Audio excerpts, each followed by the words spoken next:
On the next episode of Sips, Suds, and Smokes, I think it is fair to say that Germany knows a thing or two about making beer. Good old boy Dave was looking around at the beer store a few days ago, and he picked up 6 random German beers for us to try.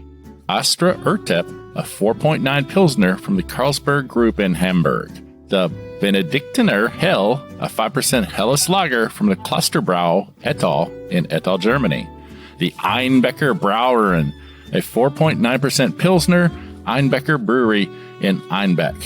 The Veltins, a 4.8% Pilsner from the Brauerei CAE Veltins in Meschede, Grevenstein, Germany. The Gaffel, a 4.8 Kölsch from Gaffel, Becker and Company in Cologne. And finally, Konig, a 4.9% Pilsner from the Konig Brewery in Duisburg. we'll be right back after this break.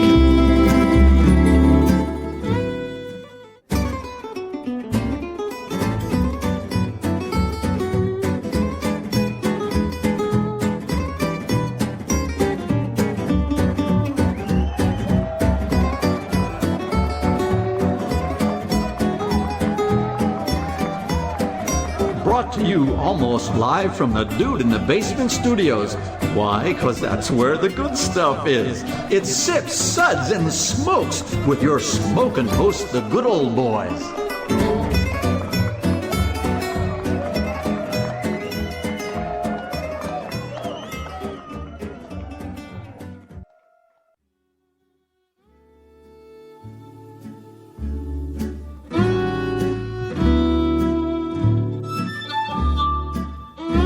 Suds, Suds, Suds. It's time for more Suds. Welcome, everyone. Here we are for yet another Suds segment, where we feel good beer is best when it's paired with, well, really bad accents and long belches. I know we've got the bad accents set up for Und today. yes, we do. Yes, spanning the country for the worst accents ever, here we are. I am your hostess, good old Gal Juliana, and joining me at the table today is good old boy Kendall. Oh, I'm excited to be here today. Good old boy Mike. I thought this was a drive-through lane to check the prostate. See, Und you bend over, and you bend over, and you bend over. Wow. It's a bend over show. I don't. I think he's got a head start on us today. he does. He's been prepping for a while. Mike was pre-game. I was inhaling first. Oh my gosh. Good old boy Sean, welcome back to the table. It is great to be back and great to be with y'all. Yeah, really good to have you here. It's been a while. It's been a hot minute. Yeah. Mike And makes him bend over where he's not coming back. there's that. I mean, it There's depends on how he bends me over. that. Ooh. You asked what was the pool loop for. So we will talk about this later. Oh my gosh. Good old boy Dave. Hi. Ich bin ein Berliner. Okay, quick question for everyone here at the table. Who likes it in the can? Anybody? Kendall does. Yeah, sure. It's fresher. It's always good to point to a friend in close proximity when somebody floats that question. Good old boy Dave, I know you do. I think Mike's already opened the whole conversation. Is this with lube or is it without the lube? It's a family beer show. We're talking about beer today, right? Well, yeah. What do you think I was talking about? Like, ew. Anyways, I think it is fair to say that Germany knows a thing or two about making beer, right? Wouldn't you all agree? Yes. Sort of. I mean, they may have kind of defined exactly what beer is a few years ago. Wow, that's What it is not. Indeed. that's a whole different topic. Not a lot of lactose fruited sours in Germany, I don't think. No, hopefully not. And so with all that time it spends in shipments, sitting in an importer's warehouse, then in a distributor's warehouse, then in a store, all before you can grab it off the shelf to take it home, the flavor and aroma can really suffer. Cans don't solve all of beer's packaging problems, but they can get it or what, but they can. But they can help. But they can help. Is that what that's supposed to say? Hey, listen, you try writing this when you're drunk. So good old boy Dave was looking around for the beer store a few days ago, and he picked up 6 random German beers for us to try. Good old boy Kendall, why don't you give us the lineup of these random 6 German beers? I'd be delighted to. The German canned beers we'll be trying today are Astra Urtyp, a 4.9 Pilsner from the Carlsberg Group in Hamburg. The Benediktiner Hell, a 5% Helles Lager from the Klosterbrau Ettal in Ettal, Germany. The Einbecker Brauherren, a 4.9% Pilsner, Einbecker Brewery in Einbeck. The Veltins, a 4.8% Pilsner from the Brauerei CAE Veltins in Meschede, Grevenstein, Germany. The Gaffel, a 4.8 Kölsch from Gaffel, Becker and Company in Cologne. That place smells great. Especially during Carnival. Yes. And finally, Konig, a 4.9% Pilsner from the Konig Brewery in Duisburg. Thanks. I have no idea if those words are correct. I was just winging it. I think a lot of those words were right. I'm impressed. I'm really impressed. Thanks, Kendall. Okay, good boy Mike, the moment we're all waiting for. Please give us the Suds ratings, and how is that accent these days? And it's very good indeed. We'll be discussing and rating these beers with the Suds ratings plus our signature belching sounds. Here are those ratings now. And number 1, I don't know how to say it, German 1. That sucks. Ein. Thank you very much. It was not on Sesame Street for me to learn German numbers. That sucks. Give me anything but an inferior American automobile. Dus? Is that how you say it in German? Zwei. Zwei? Thank you. Und zwei, three. Let's see. Was that a joke, or should I know I'm German? Wow. I bet this is hilarious in German. What's a three? Drei. Drei. Und what is ein Heißgebot?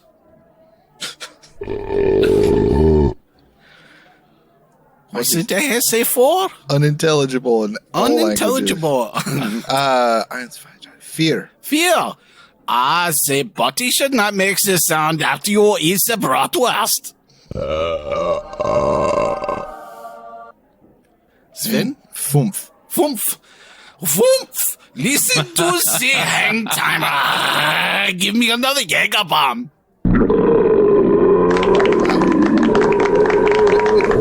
So I guess it helps when you scream through half of it as well. Yeah. Well, German sounds better when it's screamed. At least Dave had the assist, you know, so I can throw my voice, but I'm just ignorant in the actual, numbers. 2 years of high school German paid off. Right. Everyone was like, why didn't you take I Spanish? only flunked Spanish 1 and 2. This is why. And see, I took Spanish and really am kicking myself for not taking German. There you go. Do you think you would make better beer if you had stayed in the German class? That's a good question. I mean, I think it's more. I'd have a much better understanding, I think, of what the Germans are trying to do. So you're saying that your thought process, you would have at least been thinking German in some part of brewing process. Is that it? Yeah. But you And know, I screwed up this yeast again. they, in the Mexican brewing is based heavily in German. Yeah, German and Austrian. Brewing tradition. So Yeah. I think you I've find made either the way. nail again. I wish the lager. I just thought that, I have no idea what he's saying. neither do I. So, There's gonna be a buttload of Germans going, I don't know what's happening here. maybe that would be an interesting precursor of actually becoming a brewer, is that you actually have to learn some fundamental aspects of German. I can almost hear like half the brewers dropping out going, no, I'm good. I do know. I can screw this up in English or in German. So, and I'm not sure if more it's, lactose. if it's. I think through the Siebel Institute, they do a German internship. Yeah, Like over you in can go- Domans, I believe. Yeah. Yeah. Where it's the that's Domans really- Institute. I don't know if that's it's really in, cool. Yeah. Wow. Yeah. And that's the oldest brewing school in the U.S. as well. There you go. So. Well, and it kind of makes sense. Welcome to the school. Because in medical school, you have to know a bit of Latin, to be able to learn medical terms. Well, so it kinda makes sense. I mean, yeah. you have to do the same thing to go to law school because, actually all of the common laws were actually written in Latin. So that's the reason why. Ooh. Yeah. I thought you just had to learn how to speak double talk. No, you just have to know how to say it depends in like five different languages. I think that comes And naturally to lawyers. retainer fee. Yeah, right. You have to learn how to speak out No, your it butt. really is $500 an hour. That's all you have to say, in any language. Okay. Well, let's get on to those beers. Really? Yes. Yes. Jawohl. Mike's not ready. Oh, he's ready. Und I'm very ready. Yes. Which is the first one? The first one that we were going to talk about is Astra Astra. Urtyp. Urtyp. Yep. Clocking in at 4.9%. It is a German Pilsner, well balanced with the smooth bitterness and original since 1909. Brewed with love in the heart of Hamburg. So a little bit about our process we're using today, because we have different process for different beers. We have not pre-tasted these beers. No. So we are tasting them on the fly. You're hearing our live tasting notes and our live ratings. So, but this is not blind. So we do know what we're tasting. So at least Dave is not like pouring. We're not blind drunk until the second Yeah, show. he's not poured stuff from, Yugoslavia and going, guess what German beers he's doing. Well, Yeah. not yet. First impression is it's kind of watery and a bit weak. There's not a lot of body around this. Let's say not at all. It's very malt forward in that the Pilsner malt really comes through. Yeah, that's what I was thinking. For a Pilsner, you really get a lot of that malt. I usually expect a little more hop bite up front. Same here. Then it kind of just washes out. Yeah. Well, 4.9%. I mean, this is definitely meant Tastes to be more like 1.9%. It's a little thin. Yeah, a little thin, but I mean, It's not bad. It'd be decent on a hot day. Be good with a hamburger. Let's get it because it's from Hamburg. Yeah. What? I guess. Come on. You're funny. You're funny. Well, sure. Well, this is very weak. It's not bad, but I mean, for super hot summer in a can as you're going in a canoe down the river. I mean, It's definitely why got not? that lawnmower beer kind of quality about it. Yeah. Driving 180 down the Autobahn. Oh, well, The yeah. question is would you want to be going down the river with a number of these cans, or is this just like a one and done? But it makes me wonder, too, if some of these other smaller breweries we haven't heard of as much are going to make a little different beer, because this is Carlsberg. I mean, they're a massive They brewer. are, and it's a Danish multinational conglomerate. Yeah. Like, they make the elephant. Yeah. Oh, it's like almost macro beer. Yeah. Well, we'll be back for a count in just a minute. Is this Germany's Budweiser? We'll talk more after we're back. Welcome back, everyone. Today's episode, we're discussing some German beers in a can. And yes, we are talking German beers. This country's eons old, kids. That's centuries to you and me. Exactly.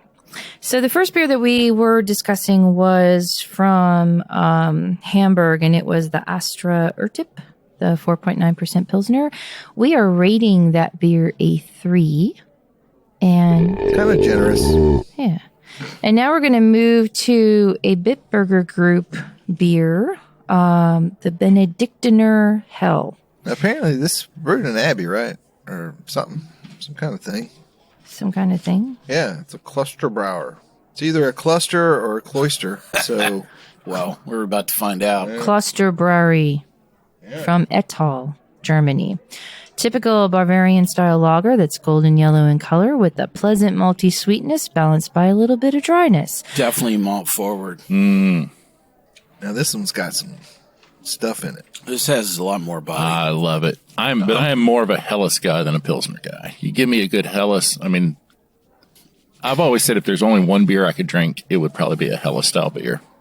Oh, So this is right on spot for style because it has that sweet pop finish, and but yet it's still incredibly tight and crispy, kind of up front. So I like this. Yeah, I'm enjoying this quite a bit. Yeah. I think Bitburger, they're not as big as Carlsberg. I think they're just in Germany, but they have different brewery names and stuff. They have a big portfolio. They have the Bitburger, the Kostritzer, the Konig Pilsner, the Lischer Kraftwerk, and then the Benediktiner beers too. So there's quite a variety and a big portfolio that they have. Yeah, this is just really easy drinking. I mean, maybe it's a little bit more than Lawnmower, but this is like everyday stuff. it is an everyday beer. It's see Kendall. delicious. This is good pizza beer. Yeah, Yes. exactly. Yeah. Kindle will be Or right around tacos. his lawnmower. You need a picture of this. Yeah, it's kind of so the front end of this taste profile is you get all that malt, kind of right off the back, or right off the front. It's very floral, kind of right up front. In the middle, you get the hop, and what an incredible balance, off this. Sean's shaking his head vehemently. So that's a tough thing to pull off, to get the hops in the middle, not up front, right? Right. Yeah. And or not have them linger. But then, they're really, true to style because it finishes out like a Helles. I mean, you get this, very pleasing, simple, sweet finish coming off the back end. So well constructed, great taste profile. I mean, if this is not in the BJCP under the reference stand for Helles, I would offer this up and say, yeah, that would be, a good reference standard for a great German Helles all day long. I agree. The finish is so clean, which makes this a perfect beer, especially for food. It's got a lot of flavor and a lot of punch. Like you said, pizza, like pepperoni pizza. Yeah. This thing's going to cleanse the palate, and it's just going to keep going. Even a spaghetti dish. Yeah. Want a good beer, go to hell. Right? Yeah. I think the only thing I would say is they need to change the ordering process because you need to order 2 pitchers, not one of this. 2 for Tuesdays. True. Well, we will be rating the Benediktiner Helles from Ettal, Germany, a 4. Good job. That's all. Way to do it.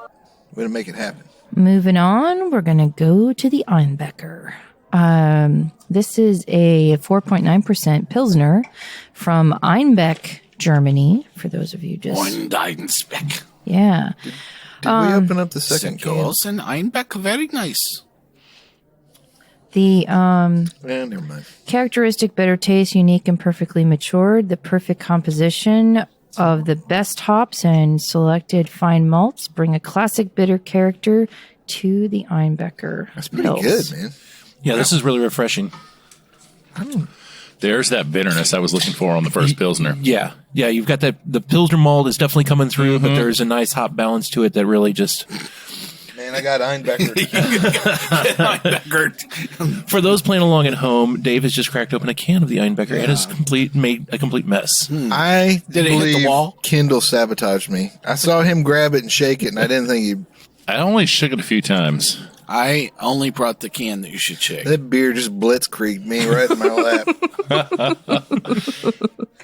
So, Sean, when you're coming up against this style of beer, do you just charge into it and go, I have a recipe, I'm just going to follow it? Or these simple beers are just so easy to screw up. I mean, I would be hyperventilating making a Pilsner. I've tasted so many good ones. I'm like, crap, there's no way I'm going to stand up to anything this good. I mean, that's always the challenge for a brewer is making a Pilsner and making it great, because every other brewer is going to judge you based on the Pilsner that you make. So, Well, there's nowhere to hide. and there's nowhere to hide. There you go, yeah. And that's the ultimate testament of a brewer is, can you make a good, clean lager and make it so that other brewers want to drink it?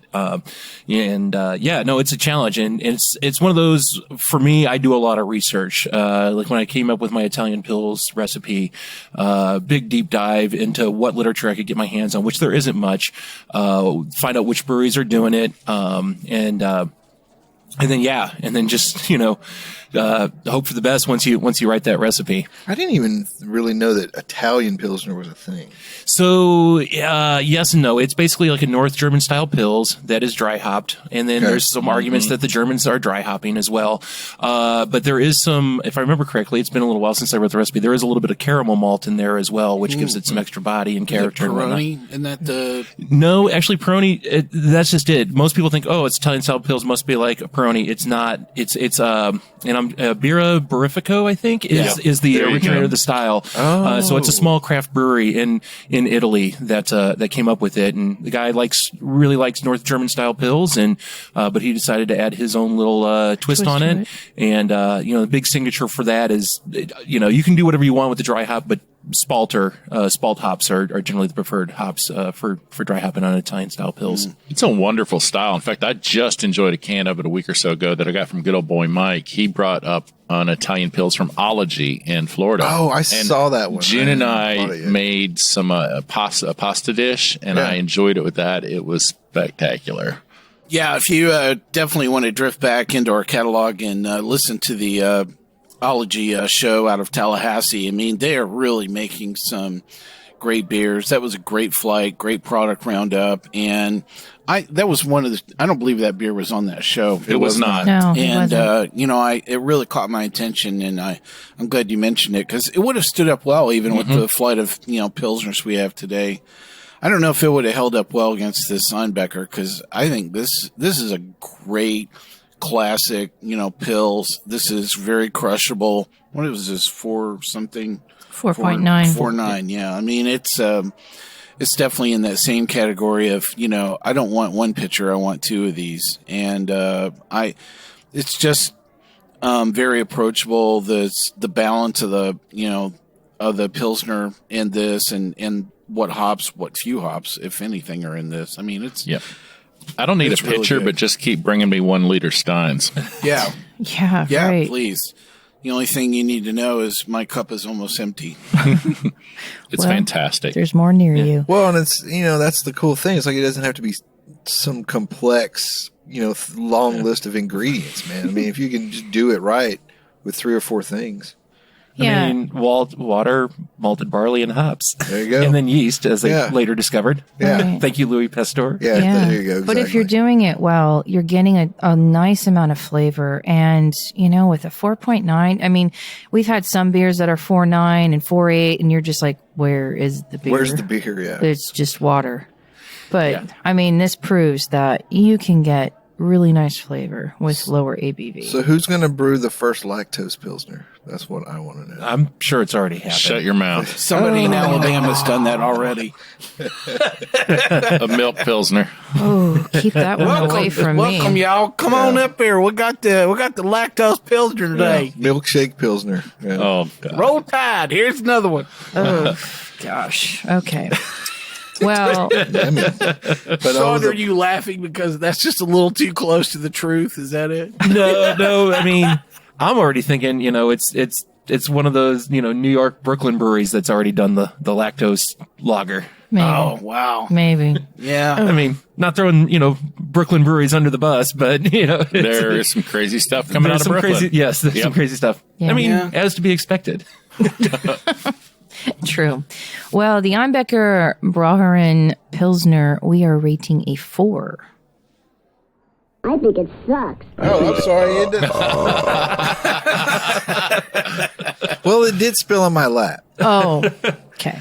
So for the part that spilled, who would be making that lactose Pilsner in New Okay, York? it is called Breaking the Law. Oh, my goodness. There you go. You don't say. It's a great name. New Level Brewing. I don't know where they're from. They might be in Germany. No, that can't be. No. Breaking the law. And not to be confused with the newest rage, Cold IPA. Which Dude, I still don't get. I'm like, so how is this not an India Pale Lager? Right. It's because you're drinking with your other hand. That's what makes it, really work well, from a marketing perspective. Mm. Well, I can definitely see this being on the mad scientist line for 6 Point. I mean, they really have such a broad range of things that they do on the mad scientist line. And a lot of you don't get to see those beers if you're outside the New York City area. So you probably know 6 Point from like Resin is their, diehard standard. Resin, they have Tiger Claw. Double Resin, triple Resin. Yeah. But the thing is they have this whole Mad Scientist line that are fresh beers and even cask beers that are available, in the city. And there's some pretty wild stuff, they put on that line. I can definitely see other half, going down that path. And since they already do quite a bit of, lactose-infused things that shouldn't have lactose in them, I can definitely see them going down the path. I would want to see like Evil Twin or somebody doing that just cause. No, I can't see Yeppa doing that. So I was thinking other half. Yeah. That's when I said Brooklyn breweries, that was exactly what I was thinking. You were thinking of Brooklyn breweries. Yeah.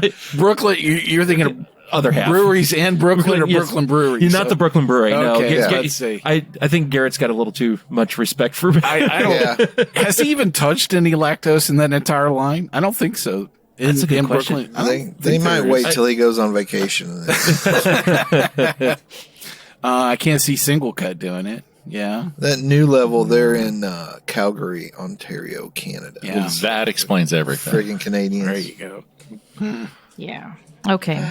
Moving on. Let's go to Meschede Gravenstein, Germany. Sure. Yeah. And Veltins, the 4.8% Pilsner. Even before enjoying fresh Veltins Pilsner, the quality-conscious consumer will notice the bright, shiny, golden luster of the premium product in the white and green can. It is bright and shiny. Mm-hmm. Bright and shiny and a little watery for me. Yeah. It's really clear. I didn't know beer was supposed to be clear. So, the stark contrast between the other Pilsner that we just had with the Einbecker, this is the hop is forward. In this, it's the first thing that you get. Very prevalent. So, all that nice, lovely Pilsner malt, it's like crushed way in the back of the taste profile of this. I think I like this one because it is at hoppy. In fact, this is the only beer of the flight that I know I've had before. I've had at least a few 4-packs of the Veltin Pils at home, and I enjoy this one because of that big hoppy character that it brings. It's not creamy. It's kind of, I think it's a combination of that bitterness from the hops that it just, from a mouthfeel perspective, something's missing, or I should say it's too abrasive. It's very fizzy, and it tastes kind of like nothing. Sean said something earlier. This reminds me of some American IPLs because it is so hop forward. Yeah, I was going to say it's very American for me.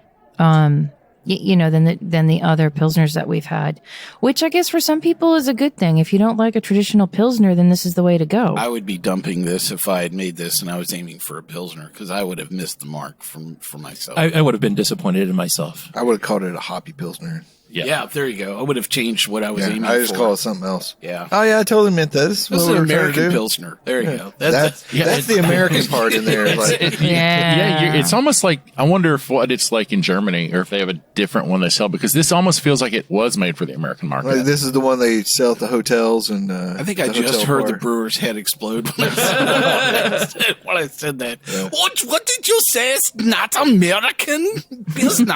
It's a German Pilsner. You Americans think you know beer. Off with his head. We will make American beer better than American. No cable TV fuel. But I wonder, do a lot of countries do that? Have a brewery that makes something a little bit more amped up for American customers? Well, I would definitely say especially for those, multinational brands like Carlsberg, where they're really trying to make sure that they have a 30-country distribution scheme, they really have to aim for a palate and a taste profile that is really going to span a tremendous, a number of people. Sure. I think Guinness is a good example of there you go. of a brewery that caters or has catered their product to the American market. Big G definitely, has to deal with a very broad range, Well, Also, though, and I remember specifically from one of the Shelton Brothers events, there was a brewery from England, and they had some IPAs, and they were like straight up American, like hop forward IPAs. Was that Cloudwater? Yes, Cloudwater, 100%. And so I do think that the American craft culture, or whatever you want to call it, has really influenced probably England more than most other countries. But I do think a lot of other countries, I see their craft breweries do kind of mimic the American taste profile. Yeah, and I think Grain King and Acorn even make some, hoppy versions and dry hop versions of some of their beer styles. Yeah, and I was watching a thing in Japan, and they were going around and trying different craft beers made in Japan, and a lot of them were very American style. I tell you, one of the best beers I had, a craft brewers conference, a brewer from Yokohama Bay visited my brewery, and he dropped off one of his pilsners, and I cracked it up, and it was just on point, unbelievable. It was such a treat. So, was it very traditional? Very traditional, yeah. Yeah, cool. I was really impressed. That's awesome, dude. Yeah. Cool. See, man, Sean gets all the good stuff. Not all the time. I like this one better than everybody else, obviously. I'll go with that. I mean, I think so majority rules. Call it. Okay. Well, the Veltins Pilsner from Meschede, Grevenstein, Germany, and forgive me, we are going to rate a 2. You would have got a better score if we could pronounce your city. So just think about that, Veltins. Maybe. Fix it. Guess I need to take German next. This is America. Yeah. So, Sean, I think that that would be the thing. If I was definitely brewing a Pilsner, I would almost plan to dump like 5 recipes, and I would be working the crap out of my pilot system. Yeah, I mean that's the problem though, is that you've got to wait a good month and a half, 2 months if you're going to do the proper lagering process. Yeah. Well, that's just it. I would probably run 5 recipes and have 5 carboys sitting there, and I would do them all because they would all be in the same temperature, set up by doing it that way and making sure that they're all finishing out, the exact same way, and then I would probably plan on dumping, Well, we'll be right back with more discussion in just a minute. Welcome back, everyone.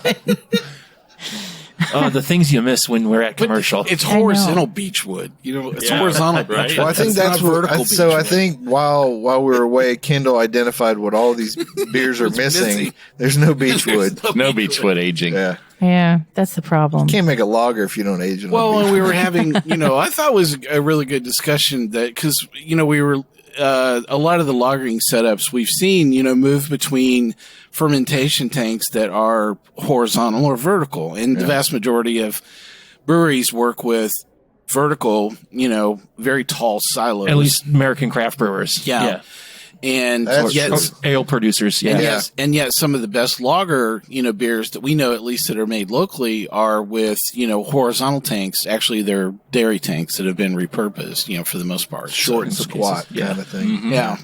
Yeah, there's some interesting history behind that because the idea was that they were digging caves to store the beer because the caves would stay cool. Also, they needed to lager means to store, and so it's easier to dig horizontally than it is to dig vertically.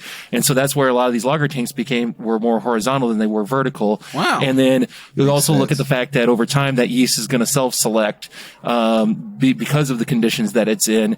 And so, and then the other part of that is that those horizontal tanks allow more surface area for the yeast to be in contact with the liquid versus those conical tanks that you normally see in American craft breweries where that yeast is going to settle down to the bottom and there's only going to be a certain layer of yeast that's going to be really accessible to the liquid that's above it. Well, and the lager yeast is working on the bottom anyways, right? Right, so right.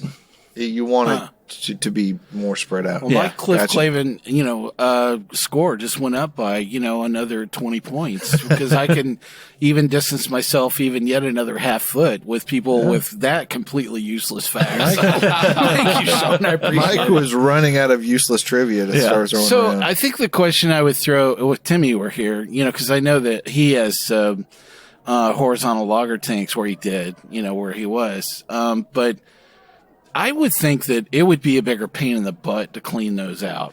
Not necessarily. If they're designed right, if you've not converted a dairy tank into it, which is what he was working with. Yeah.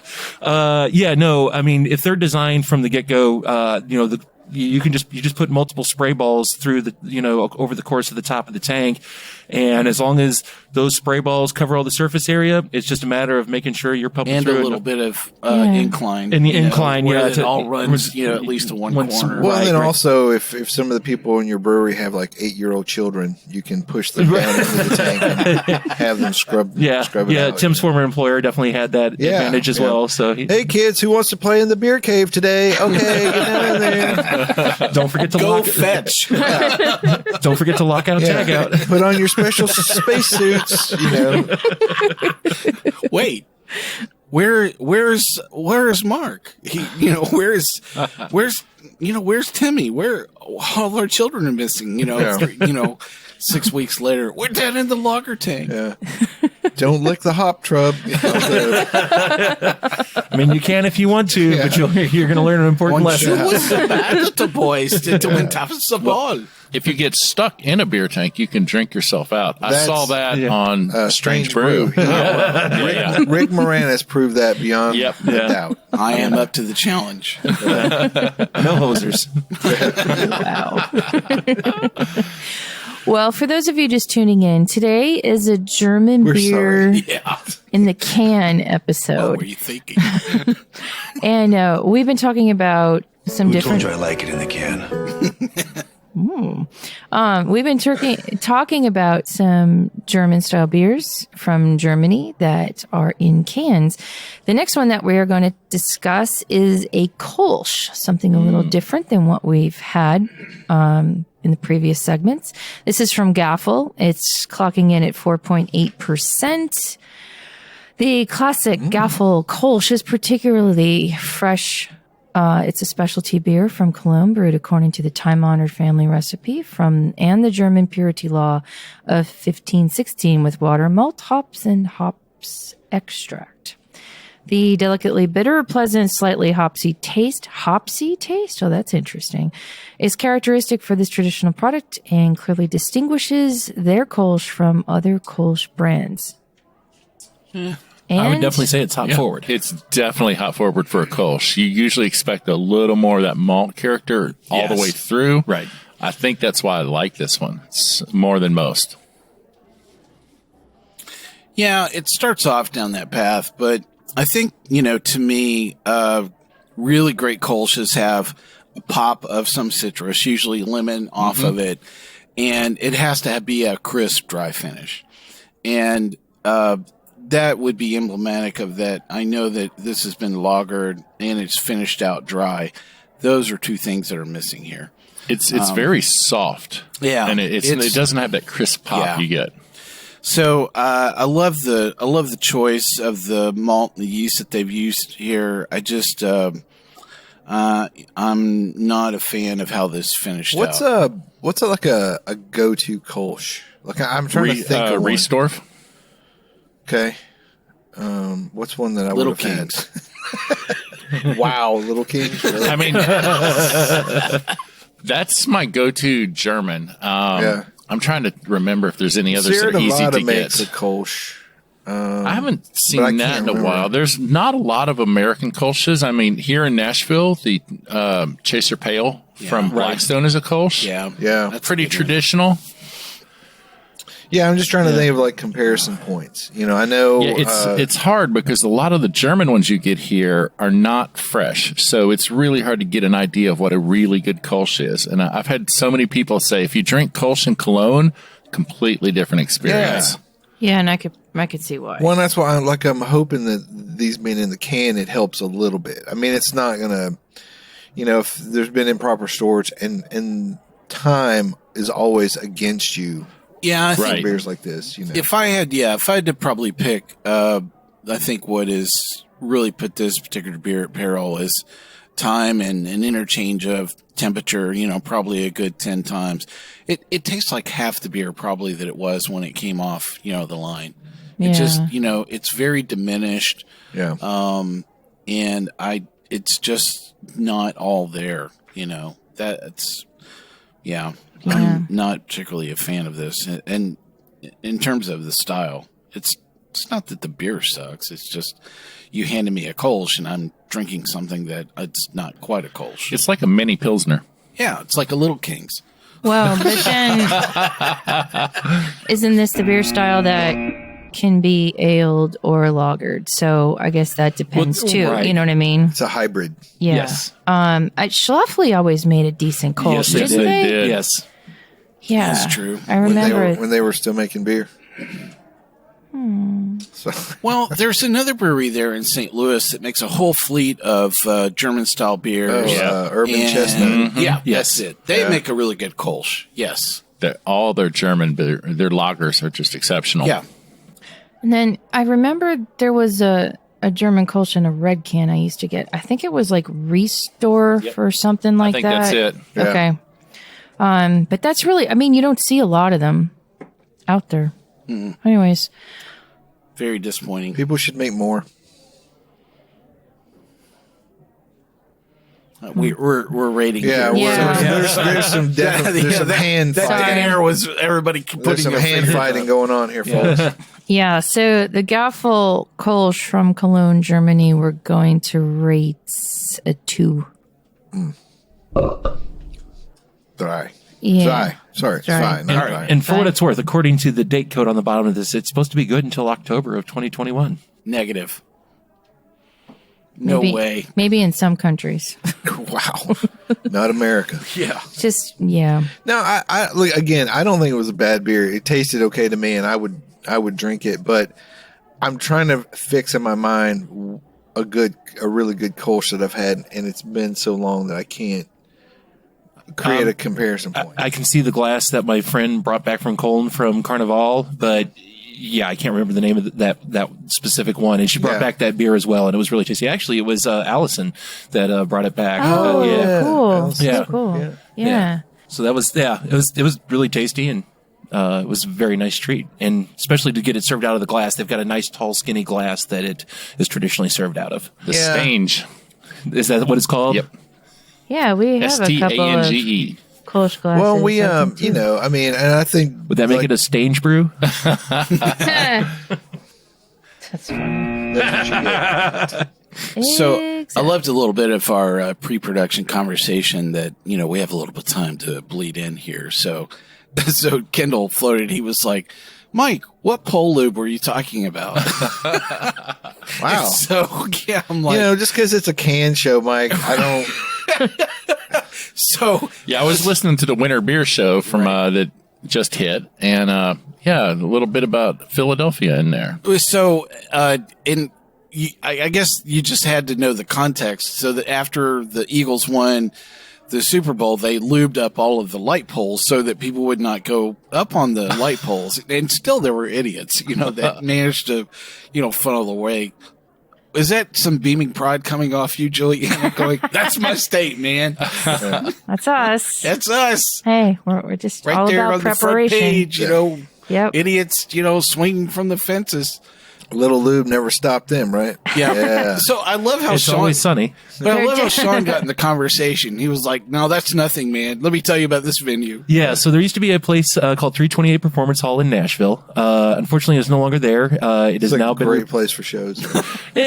questionable place for shows. certain size of shows. Certain size of shows, and depending on the act. But if it was an act that was necessarily more on the quiet side, or someone that's more, I wouldn't say artistic merit, but definitely there was a lot more nuance to their music. It was a terrible venue. There were a number of shows that I skipped there because I never saw any of those shows.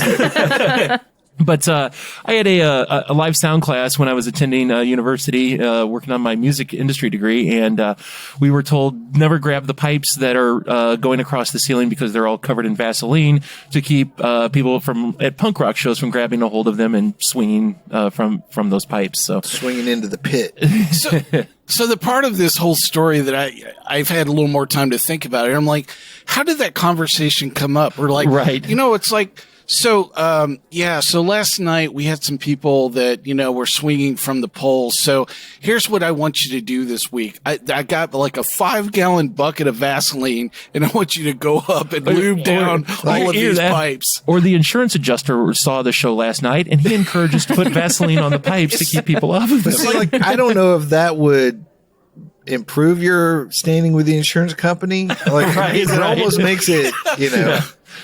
It's like they thought they were going to grab a hold of a pipe and they slipped right off. And what happens if some of the Vaseline hits the floor? It's like you've created a hazard now, Well, you were mainly dodging beer bottles and beer cans that were on the floor at that venue. So, who is the pipe luber? Like, is it a special guy that they bring in? He's like, oh yeah, I've done this before. And where do you put that on your resume? It's like, so I strategically place Vaseline on pipes to keep people from hanging on them. Jethro, what's your secret skill? I'm a pipe luber. Well, I don't want to speak out of turn, but from that time period back in Nashville, there were a few places where you could probably find people with that kind of experience. Well, if you ain't gonna hire me, hire my brother Gunther, because both of us together, we're the good lube guys. Yeah, for those that haven't been to Nashville or haven't been to Nashville for a long time, the ability to give directions based on strip clubs is no longer a thing. There used to be a lot of strip clubs that you'd be like, oh, turn right at this place, and if you go past this, if you hit Showtime, you've gone too far. Right, yep, yeah, which was true in many ways. Yes, it's the next tenant that comes along, to use that venue after whatever is there now. It's like they get up in the ceiling and they're like, wait, what is all this lube doing up here, man? On this pipes. It's like, where do you start with that? So sticky. Yeah. It's a gift boutique with well lubed pipes. It's like, yeah. Don't turn on the black light. That's all I'm going to say. Oh, God. I was enjoying. I thought it was worthy of us talking about that topic. Mike today. has never met a lube conversation. He hasn't. Kendall started it. Yeah. Sean kept it going. I just decided to bring it to the show because I was enjoying the conversation. That's all. The people need to hear this. That's right. Listen, if you have that on your resume, drop us a line here at info@subsudsandspokes.com. We want to know if your job is a pipe luber. We want to know about it. We'll send some beer to you to say thank you. I mean, my cousin's a pipe fitter. Not the same thing. Well, they Unless use he lube, uses a lot though. of You got to lube. lube it to fit it. I mean, how do you have small talk with a conversation with somebody like that at the bar? So what do you do, man? I'm a pipe fitter. You might have noticed my work at 328 or in Philadelphia. There you go. Yeah, right. I always look forward to a good championship win in Philadelphia. That's some good business. That'll give me a good 6 months of salary. Hey, nobody appreciates pipe fitters until you're spring All right, league. we got one more beer real quick here. God. All right, last up is going to be from Konig, and it is going to be their Pilsner, clocking in at 4.9%. Pale yellow in color with floral and citrus aromas. Great beer. Super solid. I like how it starts. I like how it finishes. The middle's awesome. I think Mike and I have disagreed on most of these beers. Of all the Pilsners we've had, I'd say it's at the bottom of my list. Same here. I don't like how it finishes. Right. It leaves It's a little harsh. It's bitter on the back end. It's astringent. But that's what Mike likes. Yep. I think we got this one. Okay. 3. All right. We are going to rate the Konig Pilsner a 3. Needs more lube. Do better, Konig. Do better. Wow. Okay. Well, that's going to do it for us today. A German In the can. German beer in the can. Well, thank you so much. I hope you enjoyed this episode. If you're listening to us online, do yourself a favor and tap. Give it a little tappy. Tap, tap, tap-a-roo. You want to tap that button. Whoa. The easiest way to listen to our show is to ask Siri, Alexa, Google, or Uncle Larry play podcast Sips, Suds, and Smokes. We love your feedback, and you can reach us online at info@sipsudsandsmokes.com. Our daily tasting notes flow out on Twitter every day at Sips, Suds, and Smokes, or Sips, Suds, Smokes, and our Facebook page is always buzzing with lots of news. real news or fake news otherwise. You'll be able to interact with thousands of other fans on those social media platforms. And do us a favor and take the time to rate this episode. If you're listening to us online, that's a big help to us, and we get to see your feedback as well. Straight out of India. Good Boy Kendall. Thanks for being here. It was a pleasure. I love it. Please tell us about your blog. My beautiful wife and I blog about the good news of good beer at beermakes3.com. Good Boy Mike. Hey, thanks for joining me and my fake German accent today. Come back joining us for another exciting episode of Sip, Suds, and Smokes. I'll ask you to keep on sipping. Good Boy Sean. Great to be back again, and hopefully you'll be hearing more of me in the future. Yay! Good Boy Dave. Oh, are you sad it's ending? No. This is good old Gal Juliana. Thanks so much for listening. Catch you later and keep on chuggling.